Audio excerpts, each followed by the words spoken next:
Después, eternamente, hay un lugar que nos permitirá encontrarnos. Perpetual, donde perduran los vínculos.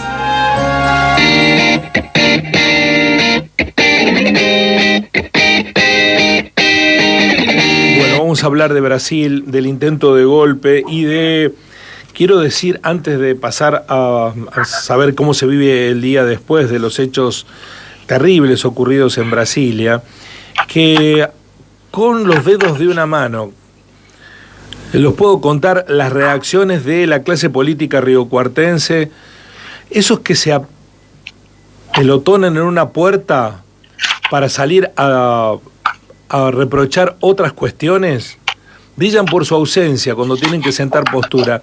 Y hoy hay que condenar los intentos de interrupción a la democracia, salvo que seas cómplice de sectores que claramente, entre los episodios de ayer y esta hora, han salido o a hacer lábiles manifestaciones de repudio, mezclando los episodios de un sistema que no respeta la democracia con hechos claramente establecidos en términos democráticos. Lo digo, por ejemplo, por Mauricio Macri, que dijo que lo que pasaba en Brasil era lo mismo que había acá, intentando cambiar la Corte Suprema de Justicia, que algo que está protegido o incluido dentro de la propia Constitución, cosa que, por supuesto, no la leen, porque hay sectores que son golpistas. Igual sentido para Patricia Bullrich, que mezcla episodios que no tienen nada que ver, harina de costales distintos. Bueno, Brasil está hoy procesando los hechos de ayer. Vamos a saludar a Carlos de Tulain, el economista riocuartense, que tiene la amabilidad siempre de contarnos en primera mano cómo se vive desde Brasil lo que está ocurriendo. Carlos, buen día, ¿cómo va? Buen día, Jeremías. Bueno, ¿se siente como un intento de golpe de Estado? Usted que ha vivido en la Argentina con golpes de Estado. Sí, son intentos permanentes de golpe de Estado, pero la novedad es que son construidos por algunas ideas, digamos así, nuevas de la derecha, que hoy los analistas políticos la llaman de derecha híbrida, pero en realidad tal vez el término más exacto sea de derecha violenta y fuera de la ley. Y estas formaciones de grupos vienen siendo hechas desde la época de Bolsonaro y tal vez desde la época de Temer, pero fue Bolsonaro el que las instruyó, el que las financia, lo mismo que se haya ido a Miami. Los grupos continúan y hay sectores bolsonaristas que, digamos, apoyaron esta manifestación violenta. Me refiero exactamente al gobernador de Brasilia, que se llama Ibanez Rocha, y él es un político bolsonarista.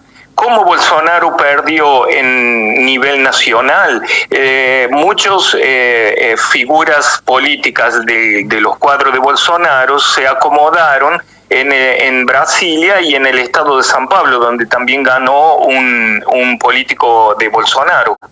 Y en el caso particular de Brasilia, el exministro de Justicia de Bolsonaro pasó a ser el secretario de Justicia y Seguridad de Brasilia, por lo tanto el responsable por el cuidado de la ciudad de Brasilia y de la estructura del gobierno federal.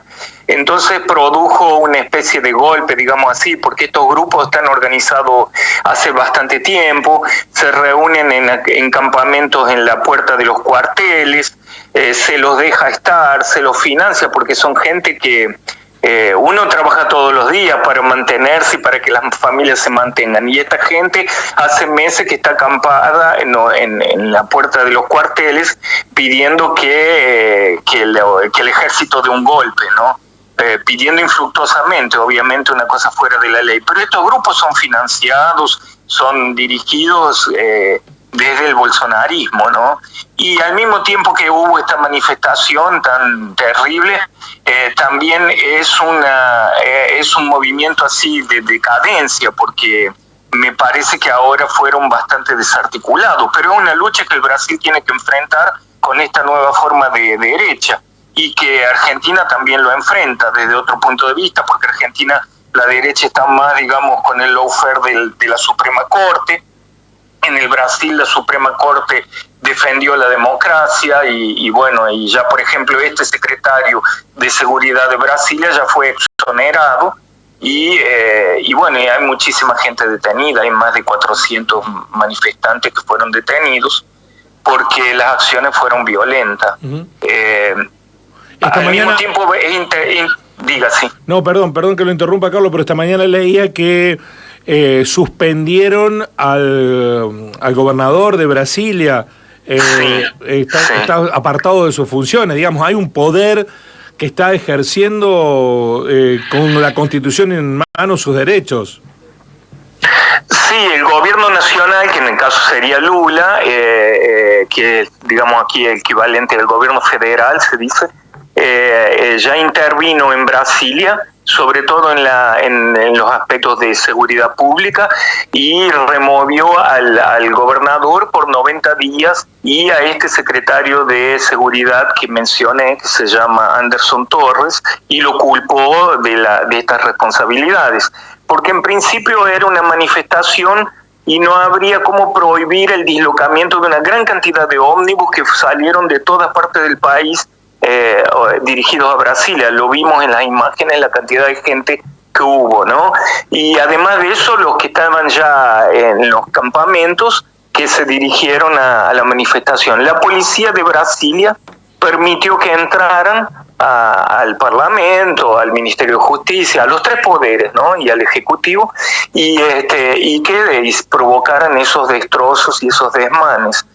Bueno, en consecuencia ahí actuó la policía de nivel nacional, que al principio no fue suficiente y después controló, y ya la situación está controlada, y hubo varios focos de interrupción de rutas, por ejemplo en la ciudad de San Pablo, y en algunas ciudades del interior de San Pablo también, que son los grupos de la derecha violenta que apoyan a Bolsonaro y que están organizados por Bolsonaro y que se organizan hoy con códigos muy especiales. Son mensajes que por ejemplo, en las redes sociales se mandan entre ellos por diferentes mensajes. El código era ir para una fiesta ayer y era la señal de que deberían ir todos en masa y entrar así bárbaramente en los despachos y destruir. Quería comentar que Brasilia es una ciudad completamente diferente de cualquier ciudad que podríamos imaginar, porque fue construida para ser la capital del país. Entonces tiene una lógica muy distinta de lo que serían las ciudades que conocemos, que se construyeron, digamos, por otros destinos económicos. En cambio, esta ciudad es una ciudad política que es absolutamente racional y extendida, es enorme, y es un verdadero museo, tanto en las construcciones de la arquitectura monumental que tiene, que es absolutamente sorprendente, y cuanto en el interior de cada edificio. Son edificios públicos de burocracias, de ministerios, en fin, de los tres poderes, pero en cada edificio los muebles son atracciones de museo, porque son muebles de artistas plásticos, además de las obras de arte. Entonces Brasilia, la propia ciudad, es una preciosidad, es realmente un patrimonio nacional republicano. Pero justamente estos grupos son formados en su mayoría por gente blanca de bajo nivel de alfabetización, y ellos asocian al país apenas con la bandera, y entonces por eso van y entraron y destruyeron, como vimos, obras de arte que son verdaderos patrimonios nacionales. Entonces ellos se llaman de patriota, pero el patriotismo es bastante delimitado para una acción violenta, sobre todo de atacar la Constitución y no aceptar el gobierno. Dos últimas preguntas, Carlos. La primera, ¿esto debilita o fortalece a Lula en el comienzo mismo de su tercer mandato? Estas situaciones se produjeron inclusive días atrás, cuando en el proceso de asumir de Lula hubo una especie de titulación que se lo reconoce y todos los poderes lo nombran, y después viene la pose, como se fue el 1 de enero. durante todos estos tiempos siempre hubo manifestaciones, colocaron una bomba, interrumpieron el tránsito, siempre hubo manifestaciones, pero esta sin duda fue la más grande y la más impresionante y la que más destruyó. Entonces es una cosa bastante notable, tanto que lo vemos la repercusión que tuvo en el mundo entero. ¿Cómo que queda la situación del gobierno de Lula? Bueno, Lula empezó con un gobierno muy definido, con una estrategia muy clara, no dejó dudas de que vino para gobernar, pero obviamente estos ataques son un problema adicional que va a tener que enfrentar. Me parece que lo que Lula sabe y el equipo de él es que tienen que convivir con esta derecha violenta que usa el ataque, las armas y el lawfare. Lo que pasa es que Lula es un negociador con mucha capacidad y también me parece que esto se desgasta porque el líder Bolsonaro ya los abandonó y también ya se identificó quién financia estos grupos, los ómnibus. Entonces, digamos así que me parece que es un fin melancólico, pero es también un llamado de atención de que hay que lidiar con una derecha que se coloca fuera de la ley, porque lo que más quiere es destruir la Constitución y los valores de civilizatorios, ¿no? Republicanos.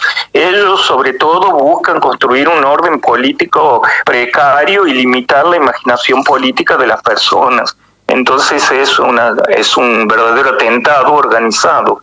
Yo creo que Lula tiene capacidad de enfrentarlos, tiene un equipo muy bueno, tiene un ministro de Seguridad que es excelente, un jurista, un ministro de Justicia y Seguridad, pero hay acusaciones de que el gobierno podría haber anticipado, podría haber actuado distinto. Me parece que quien va por la ley demora más, porque la ley tiene su propio ritmo, ¿no? Y esto lo puede decir Lula, que se bancó más de un año de prisión, pero después salió inocente. Entonces estas cosas demoran, pero me imagino que ahora la ley será dura y sobre todo porque una cosa que está dicha y prometida es el castigo ejemplar, ¿no? Entonces, esto, es una lucha tal vez permanente, pero me parece que puede ser vencida. Y lo último está ligado con la redacción de los poderes reales, ¿no? Los grupos económicos, los grupos comunicacionales, el poder hegemónico, que Brasil lo tiene incluso más concentrado que la Argentina, que fue determinante en las primeras horas. Ninguno se ha plegado a esta locura. Sí, porque es muy difícil ganar adeptos cuando se opone a la Constitución, cuando se destruye una obra de arte, cuando se hacen cosas tan deshumanas.